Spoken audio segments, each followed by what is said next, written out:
What's going on, y'all? I'm gonna show y'all how this brand new Andis Cordless Master work. Sound like it got a lot of power. I'm gonna do my first cut with these. These are some of my favorites with the cord. So we're gonna be right back in a minute. Alright guys, so now what you want to do is just start cleaning it up. I want to do this whole haircut with these masters and just one edger. I don't really want to get into using other clippers. I want to get a real feel of how these things really work. So right now I'm just balding out the sideburns and the facial hair.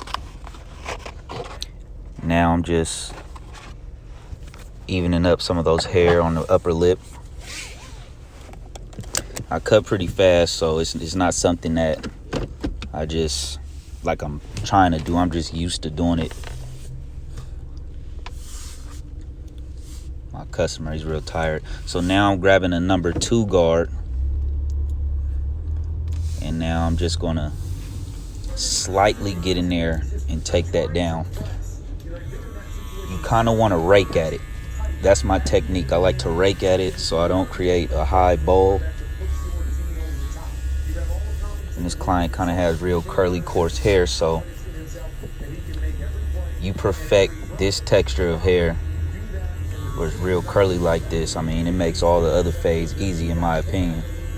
But now I'm just using the corner of my blades, adjusting from a 0, balding it out, using the corners. In my videos, you'll see me use the corners a lot because the corners kind of help just get out those little dark lines and helps to blend. Just use those corners, just keep using them, adjusting from 0 and then opening up. In the next few videos, I'll get a close-up so you can really see how I adjust. But man, these clippers, these Andis Cordless Masters, they're the ones. Y'all gotta get some of these, you know. So I just want to make sure that he just wants a line and a taper, so we're not going to do too much. I just want you to see how precise these things are,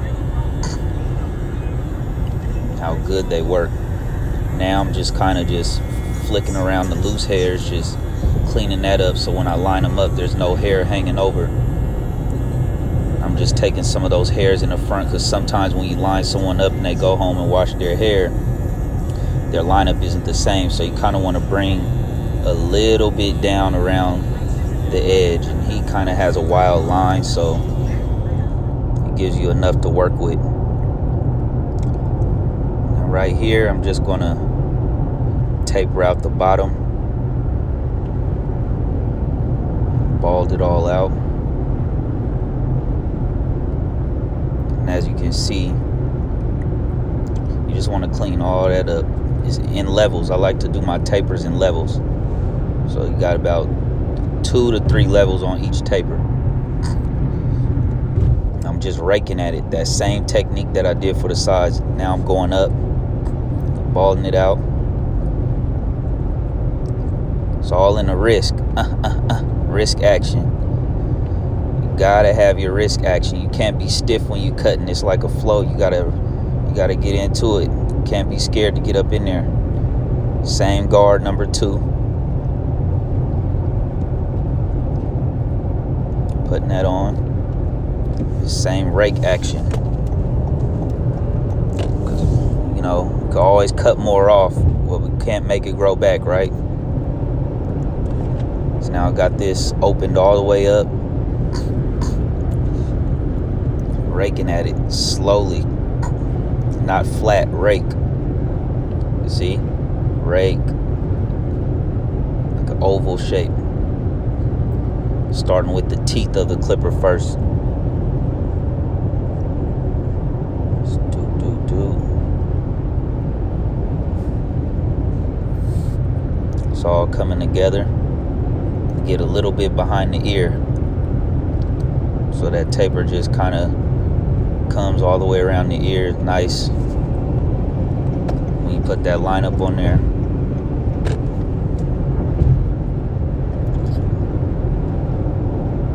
it's blending, adjusting from 0 to half. So yeah, you just want to just keep on blending, combing. You just always want to be confident while you cutting and knowing what you're doing every time. Every cut should have the same routine, so you're not just cutting to make the haircut look good.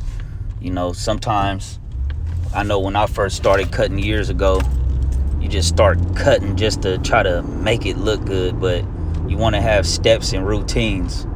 No matter the course of the hair, no matter if you're doing straight hair, curly hair, you want to just make sure that you're doing the same routine every time. So right here, I'm just flicking the wrist a little bit more. Just flicking and all right, so now we're gonna do the same thing that we did on the other side. Just cleaning up those sideburns. Like I said, you know, I want to do the whole cut with these so I can get a feel for how these things work. You know, I'm from the era of just 2 clippers, and back then when I was in barber school, there was really not too much cordless going on. This cordless, I like the cordless clippers that's going around. Now I'm just taking that same 2 guard, same technique, raking it with the teeth to get up in there. I don't want to just come in just, yeah, you know, I just want to rake, combing it out.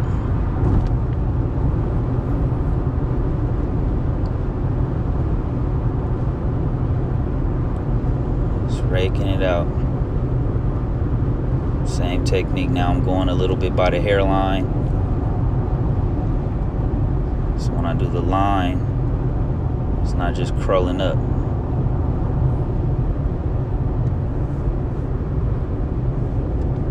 Now what I did was I didn't put it in this clip, but I took a little alcohol to his line. That's a good thing to do if you want to get all that oil out and just get a good ashy line with the trimmers. Just trimming them up.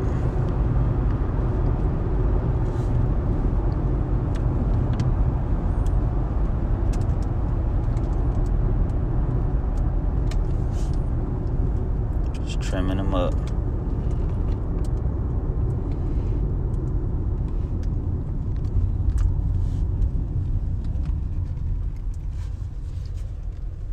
Sometimes I start my lines in the middle. Sometimes I start from the corner. I just always get a look for their line. Now, the things about having a sharp, straight line, some people think that it's just about just going in there and trying to make a straight line, when really the bone structure has a lot to do with the skull structure. The bone structure has a lot to do with how the line's going to come out.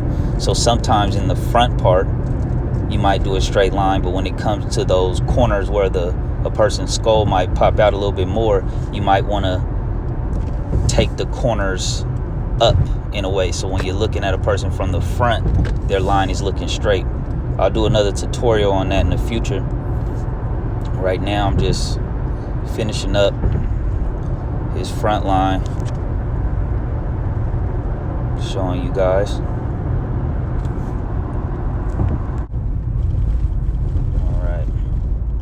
Now we're getting into that razor line. You know, after you dust off the facial, the neck, and everything around, now you want to get into that razor line. This, I mean, you pull this thing out, now they want to tip you, right? But, you know, you want to just always pull that skin. You want to pull that skin and go against the grain. Just get all those little extra stubble. I mean, having an ashy line really makes your pictures look good. Now I'm just taking these gold shears you can get available on Amazon. Go to my Instagram, the link is in the bio. These curved shears, man, Japanese steel. I mean, they're sharp and they really cut. You know, this is not these aren't the type to just cut because it look good. I mean, they're long, 8.5 inches, curved. You my client, he's growing his hair out, so he doesn't want too much. I just want to do enough. All right, man, these things is the truth. I like these. I'm gonna probably use these a lot. You know, I'm big on these. I could just give me 2 clippers and I could do anything. I don't need all the new stuff, but with these, gotta grab y'all some of these. I mean, look at that. Good blend. Get y'all some of these.